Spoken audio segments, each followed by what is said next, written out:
It's November 1975. DSP Kulasingham is driving home from another long day at work. The city is quiet, street lamps flicker over empty roads. He pulls up to a red light along Jalan Davis. The radio hums softly. Then, out of the darkness, he hears a vehicle approach. Before he can even look up,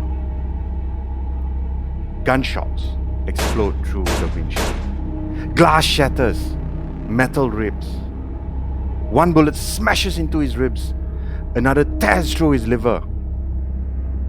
He slumps against the seat, bleeding but alive. The shooters speed away into the night. The man behind the attack?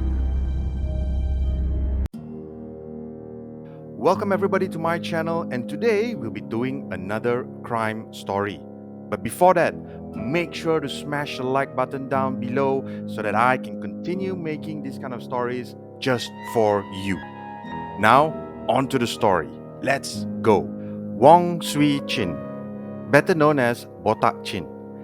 He was born in Kuala Lumpur in 1951 to a very poor family. Now, growing up, he didn't have much, and he was not really into studies, so he actually dropped out of school early. But he actually did try to do proper work as growing up. He was a fishmonger, and although he tried to make an honest living, unfortunately, his life took a dark turn. He was actually beaten by local gangsters for refusing to pay protection money. And of course, this started to get him involved in these small gangsters in his area. He started to actually learn martial arts to defend himself from threats like this. While he was 18 years old only, he actually formed his first gang called Gang 360 after illegally obtaining a 22 caliber revolver. Now, it didn't take long for this gang to actually make a name for themselves. Within a month, they committed about 8 robberies. Although they were criminals, they actually followed a very unique set of rules, which is weird for criminals. They were not allowed to harm the poor or consume drugs. Chin was actually reported to be very strict in enforcing these rules and didn't hesitate to kill gang members who broke these rules. After all the 8 robberies, he was then actually apprehended and he was charged and he was sentenced to 7 years in jail. Chin didn't always want to be a criminal. He did try to have a proper life after his release, and he wanted to leave this whole gangsterism thing behind him, and he was actually working as a vegetable seller. But that job didn't pay well. So with him still having the feeling that he wants to have the high life, he wants the money, he wants all that power and fame, he got back into his old life and he started to rob banks, illegal gambling dens, armored trucks. Chin's crimes were not bloodless. Civilians, rival gangs, police officers were gunned down. My start was actually him shooting DSP Kulasingham at the traffic light because DSP Kulasingham was the investigating officer who was looking into him. One of his biggest robberies occurred in October 26, 1975.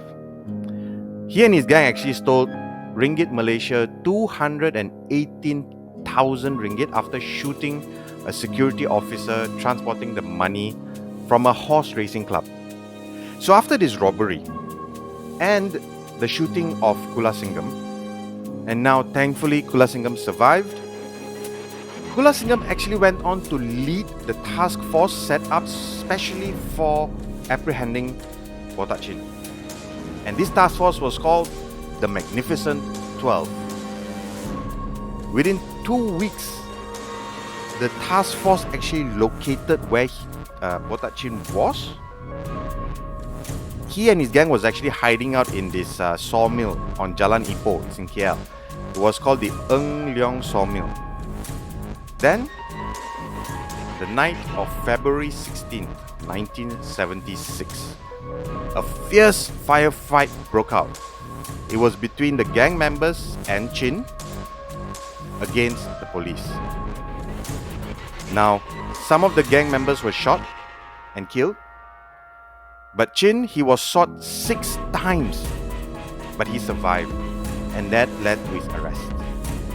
In 1980, Chin was indicted with multiple felony charges, and he was then sentenced to death by hanging. He was then held at Pudu jail while awaiting for his execution.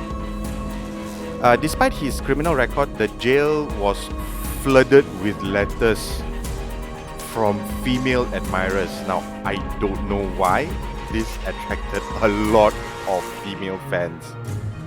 Now, if you think his death sentence made him behave, not really. He attempted to escape and stabbed several wardens in the process. This guy just knows no chill. Now, finally, on June 11th, 1981, Botak Chin was executed by hanging. He was only 30 years old. Allegedly, his final words were very simple: I accept my fate.